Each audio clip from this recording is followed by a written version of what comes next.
Tak prajem pekný dobrý deň.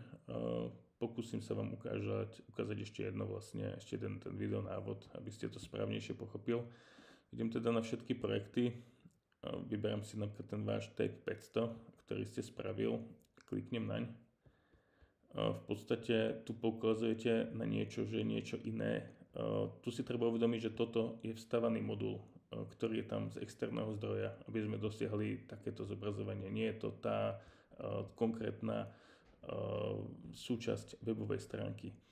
Treba si uvedomiť, že tento tab má predvolené nejaké svoje možnosti, takže ak zobrazuje iba 3 obrázky, tak jednoducho je to tým, že je to niečo v šablóne vložené navyše.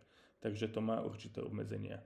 Čo sa týka tohto, tak ja to vidím konštantne, hej, keď si to ukážem ako oddialiť, tak vidím to teraz, keď to mám na 50% alebo na 33%, tak to je ako keď som sa pozeral už na fakt niečom velikánskom, na veľkom monitore. Treba si uvedomiť, že všetky šablóny, vývojári šablón sa snažia robiť tie weby čo najviac responsívne, takže tu pri tých väčších monitoroch, ktorí nie sú úplne štandardné, môže dochádzať k nejakým chybám proste. 90% ľudí bude chodiť cez mobilné zariadenia, takže toto treba brať trošku s takým nadhľadom.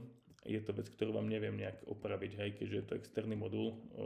Z firmy Nastartuj to sme sa zhodli, že toto bude asi najvhodnejší modul, tak sme vám ho tam dali. Nie je to ale súčasné tie moduly, ktoré sú súčasťou šablóny, vyzerajú asi takto, ja vám to ukážem. Sami zvážite, že sú o dosť horšie, neobsahujú ani tie funkcie, vklada tam niečo iné. Ja to ukážem tu. Je tab, záložky sa to volá, tuším, alebo v češtine nejak ináč. Ja to skúsim nájsť.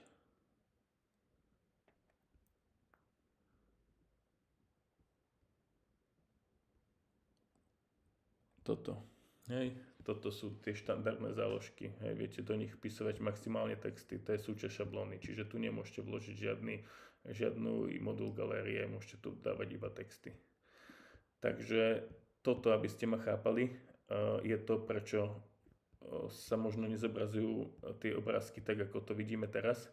Ak ale galériu chcete dať samostatnú, viete ju dať samostatne, hej, čiže viete vytvoriť normálne samostatný riadok. Tu dáte galéria. Bude tam 5 obrázkov, ktoré to tam dalo samo. Ak toto, čo to je počet obrázkov, koľko chcete, aby sa zobrazovalo, hej, čiže teraz som dal 5, tak sa zobrazili 4 v jednom riadku a 5 je dole. Keď dám 4 obrázky, tak mi zobrazí stránkovanie. Tu, keď nechcem, aby sa zobrazovali tie obrázky, tie názvy, dám uložiť.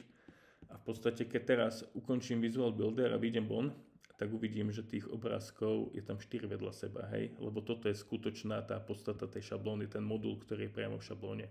Toto, čo vidíme tu, je modul v šablóne a ešte do modulu, čo je v šablóne, ste pridali ďalší modul a to je vlastne galéria. Takže tam spôsobilo to túto vec. Čiže ak sa vám tá galéria nezobrazuje konštantne a nie ste s ňou spokojní, odporúčam ju odtiaľ vyhodiť, nahradiť to niečím iným. Hej, čiže nebude to že galéria, bude sa to volať niečo iné, bude tam nejaký text alebo dačo. A galériu by som robil samostatne spôsobom takým, ako to vidíte tu. Možno by som ju umiestnil niekde dole, ale asi galéria by bola lepšia niekde tu na vrchu, s tým, že tu si dáte duplikovať tento nadpis, aby ste to nemuseli ho znovu vytvárať. Presuniete ho semka do tohto riadka a tuto jednoducho premenujete, že galéria.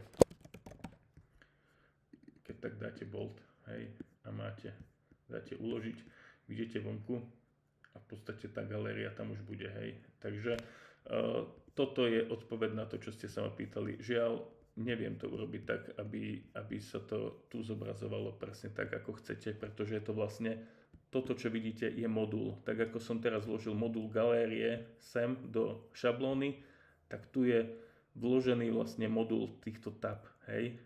A toto, čo vidíte, tak to je vlastne v tomto module zase vložená galéria. Čiže je to vlastne ako keby tretia úroveň. Takže niektoré tie veci môžu byť také, že neviete to prispôsobiť úplne na mieru. Tak ako vravím, hej, že toto bola alternatíva, aby to bolo pre vás zjednodušené, môžete to ale odstrániť a vynechať prípadne, aby ste nejak dosiahli tú spokojnosť, ktorú chcete vo firme. Takže toľko k tomu, ja vám to tu nanechám, takú predprípravu. Kebyže chcete túto galériu nejakým spôsobom mať ešte uloženú a chcete ju používať, že ju chcete nejakým spôsobom duplikovať, tak jednoducho tu si to uložíte ako riadok. Dáte, že galéria, riadok. A teraz kebyže chcete toto zduplikovať, túto galériu, tak dáte len pridať nový riadok, pridať z knihovny a tu je galéria riadok. Automaticky vám ju pridá pod to.